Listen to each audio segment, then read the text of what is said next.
Good morning, student. Today now I am going to read the chapter of the Age of the Vedas. Half portion I have completed before, and now I am going to start the rest portion of this chapter.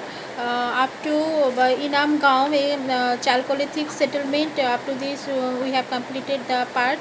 Now, next point is archaeological finds. As many as 134 mud houses have been excavated at Inamgaon. Most are rectangular in shape with only one or two rooms. One house, however, has 5 rooms. It may have been the house of the ruling chief. Next to this house is a granary. The chief may have collected grain from the farmers and stored it here. So in archaeological finds, we have seen that there were 134 mud houses, and most are rectangular in shape. So the shape of these houses were rectangular, and only one or two houses were there, and one house, however, has 5 rooms. So the description of these houses, mud houses, were given in this portion. Next to this house is granary. The chief may have collected grain from the farmers and stored it here. Now next, oval shaped pits have been found inside most houses. These pits may have been used to cook food. Similar pits have also been found outside some houses. It suggests that people may have done some of their cooking outdoors. Storage pits and storage bins have also been found. So from this portion, we have seen that oval shaped pits have also found, and these pits were used as to cook food, and similar pits have also been found outside some houses. It suggests that people may have done some of their cooking outdoors. Archaeologists have found a lot of pottery and stone tools at Inamgaon. Most of the pots are red in color. Some have black designs on them. Stone tools may have been used to chop trees, pound meat, and skin animals. Now next point is that archaeologists found lot of pottery and stone tools at Inamgaon.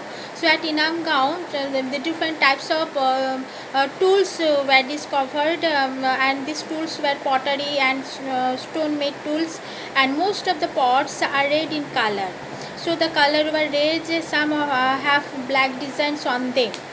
So there were the different types of designs where their stone tools have been used to chop trees. So stone tools, they used these stone tools for chopping trees, pound meat, and skin animals. So this type of tools were used by the people at Inamgaon. The people of Inamgaon made artifacts of copper. They have been obtained copper from Rajasthan. However, only few tools and ornaments of copper have been found at that site. Perhaps it means that copper was not easily available. So the next portion, we have seen that at Inamgaon, the people also used the copper tools, but few copper tools were discovered, and also ornaments were made by the copper and drills, tongs, fish hooks. These are the tools, and also ornaments, beads, bangles, anklets.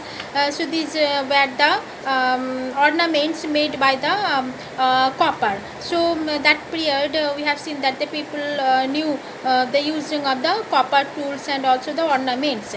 Beads made of terracotta, semi-precious stones, and ivory have also been found.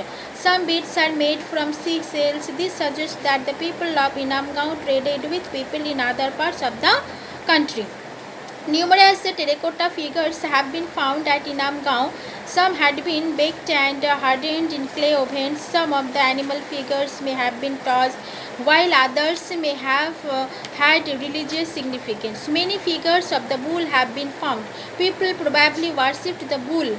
Perhaps they also worshipped female goddess. In one of the burial sites, archaeologists found a clay bull along with female figure. So here we have seen that the archaeologists found clay made bull. So they worshipped bull also. So these were the discovery by the archaeologists. Seeds and thousands of animal bones are amongst the other important finds.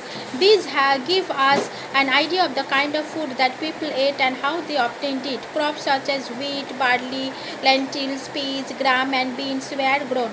Meat, fish and dairy products were also part of the daily diet. So seeds and thousands of animal bones are amongst the other important finds. These give us an idea of the kind of food that people ate and how they obtained it. So different types of seeds and thousands of animal bones were found, and from these we can say that the people of that period also used these things. And crops such as wheat, barley, this type of crops, and grams, peas were grown that period, and also these were consumed by the people.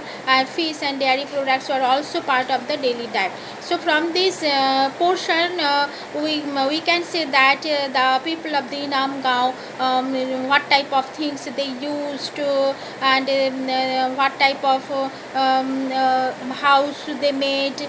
So these were the description of that period. Now next point is decline. In the last phase of the settlement, the people of Inamgaon seemed to have been facing problems. There was a decline in farming, which may have been due to shortage of rainfall or a decrease in the fertility of the soil. People began relying more on hunting and gathering food. There was also a change in the way houses were constructed. Instead of rectangular houses, we find small circular huts. So now the point is decline. So in what way the portion declined, or what way the people of the Inam Gaon seem to have facing different types of problems. So this point, from this point we can say that the farming, the main occupation of the people of Inam Gaon were decreasing. So it was assumed that that fertility of the soil decreases, or shortage of rainfall. So these were the reasons. For these purposes, the production of the food crops destroyed. People began relying more on hunting and gathering food. So the people started hunting, and also they started gathering food. So there was also a change in the way houses were constructed. Instead of rectangular houses, we find small circular huts. So they built the circular type of house. So from this point you can see, in such a way their civilization destroyed. The next point is the megaliths. The word megalith literally means big stones. So what is the meaning of the megaliths? The meaning of the megaliths, big stone. At many places in the Deccan, South India, the northeast and the northwest, huge stone builders have been found. They are generally arranged in a circular pattern. They were perhaps used to mark graves or burial sites. These stones boulders are called megaliths. There is a structure in England which has somewhat similarly placed a large piece of stone. Can you name this structure? The megaliths have some special features. First, megaliths burial were underground, and megaliths were placed on the surface to mark the burial spot. This probably served as signposts. Second, many objects have been found in the graves, including human skeletons, pottery, agricultural tools, weapons and ornaments. A few agricultural tools have also been found. Those meant for hunting, however, are more in number. This suggests that though the megaliths people practiced agriculture, they depended more on hunting. The grave also contained a large number of pots. In some areas, pots filled with ashes and charred bones have been found. Some graves contain fragments of rice and other grains. So we know that people cultivated grains. Objects found in the graves indicate the buried person's position in the tribe. The graves that contain large number of pots and ornaments probably belong to those who were either rich or important in society. So these were the description of the megaliths. So this chapter has completed. So next day I will send the question answer from this chapter. So your duty is to write in your copy. Okay, thank you.